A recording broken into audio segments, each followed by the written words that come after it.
A year ago, an opportunity came to my door that I did not know would have such impact for me and would actually lead me to be here with you today, sharing some of my life story. I was asked if I wanted to do a presentation on Volunteers Day at GSX 2023, and without a doubt I said, yes, I'm in, with the determination that's usually with me. But then I started thinking, wait, what? What did I get myself into? And I actually do this. And I spent time thinking, what can be a phenomenal topic that's inspiring and that's useful, that's going to be positive, and just been thinking and thinking. But you know what happened? I made zero progress. Are you also on the perfection team? Too much thinking, too little action. You want things to be so perfect and brilliant that you can end up like this, doing nothing. Overthinking and idealizing, but not putting things into reality. But one day it hit me, and I said to myself, Karen, for this presentation, you just do you? And then I responded to myself, because of course you know you have that inner dialogue with yourself. And I said, yes, I will do me, I'll do myself, and I'll do it the best way, as I always do. But this time, firmly believing in myself and not letting self-doubt take over me. And that is why today is different from many times before. I have learned to see myself for who I am, to believe in myself, but most importantly, act like I do believe in myself and my capabilities. Because we open endless possibilities when we do. And as a friend recently told me, done is better than perfect. So I've embraced that more and more. And I have reflected a lot about the purpose I want to have for my life. And am I a happy person? Have I achieved what I had set in my sight at this stage of my life? And some time ago, I came across two amazing books, and the synchronicity between my own thoughts and reflections and those books coming into my life at that point was just incredible. One is called Women Who Run with the Wolves. And it has helped me connect more with my feminine wisdom and intuition. That has often been referred to as nonsense by women. We have been ashamed of it often, and just naming it can be a problem. I find that book to be a must-read for every woman at any point of their lives. And the other book is Rebel and Respectful, or Rebeldes y Respetuosos, Respetuosos from a clever Spanish word game. And it absolutely described the way that has led me to achieve greater things in life. When I have stayed true to myself, being a rebel, striving for change, and not staying within the regular standards and the no you can't. And I've been told many no you can't throughout my life, multiple times by other people, but mainly by myself, more than I would have wanted. Oh, you can't be loved. You can't be important to anyone because your parents abandoned you when you were a child.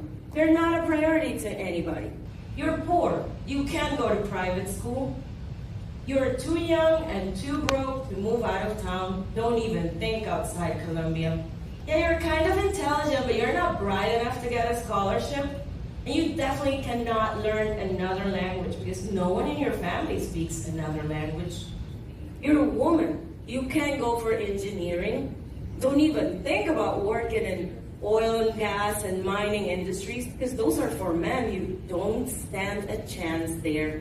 Working in security, you're not law enforcement. How can you think of that? You're a woman. You can't make your way up in your career just by your skills and your brains. You also have to use your feminine attributes and never speak up. You're too young. You can't get a more senior role. So what happened with my life and where am I now?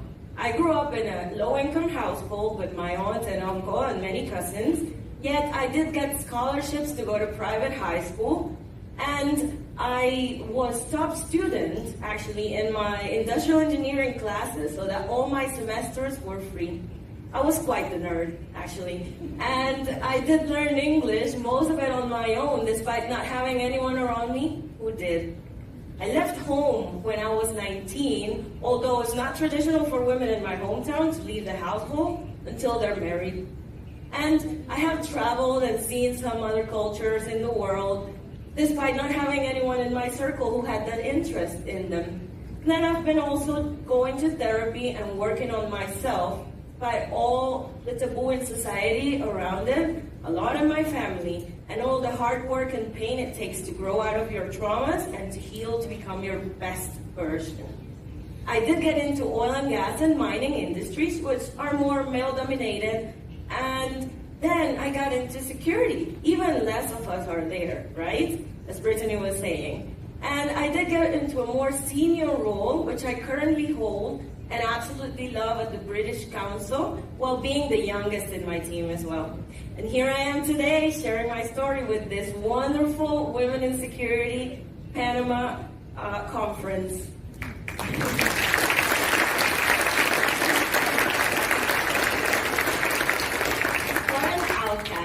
Like Sharon Lee Ruff said in her tech talk, of the numerous I watched, I do not look like my journey. When I have let internal and external limiting beliefs influence my thinking, I've lost my essence. And I have failed big time, because I've let insecurities and indecision take over me. However, when I am true to myself, my strive to go and conquer the world every day, I am freaking unstoppable. It has been that deep, burning desire in me not to settle and not to let what other people said rule everything that I did and that I wanted to do.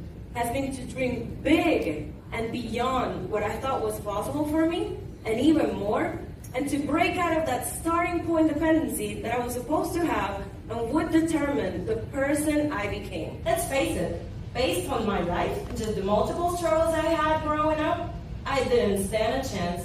I was condemned not to succeed. Still have a long way. Not gonna say I've mastered everything, I've succeeded every time. No, it is a journey. But I've learned to look back in time and be thankful for every opportunity, every situation that I've been in. Be that a good, a happy, a sad one, every failure, every rejection, because it all shaped me and forged me to become the person that I am today, and to be here in this very moment with you. I decided not to stay a victim, but rather be the main character and actress of my own life. I couldn't be more grateful because I enjoy life, I have a purpose, and I look forward to an amazing future ahead of me. I am determined to contribute more to this world and the amazing people in it, like yourselves. And I am eager to bring change and impact to it in the following days, months, and years ahead of me. I am certain that if I continue to believe in myself and my rebellious spirit, while respecting others, of course, connect with my intuition, with such powerful tools, I am creating more chances of making my dreams come true, and stick to that life purpose that I've set for myself, which is to live a more happy and fulfilled life, and help others do so as well. And so can all of you. I didn't come here today to say life is perfect, everything is always going to be all right. No, there will be many ups and downs in this ever-changing journey. There will be some lonely times. I've definitely had my share of all of this. Yet I am a firm believer we can do remarkable things no matter what happens. So get that momentum going and embark on that positive energy spiral and embrace the opportunities that life brings your way. Those that you're after, but also those that come and challenge you and your deepest fears at your core. And incredible things will happen. You have to believe it. So no matter how cliche it may sound, every day I tell myself, you got this, girl. Yes, I can. And today, I am here to tell you all, yes, you can. Yes, we can. Thank you so much.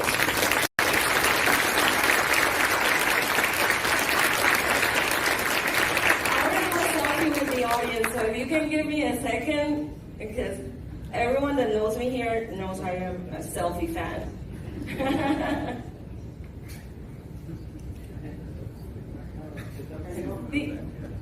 Yeah, I'll do one on this side, and then one Thank you so much. Muchísimas gracias. Por favor,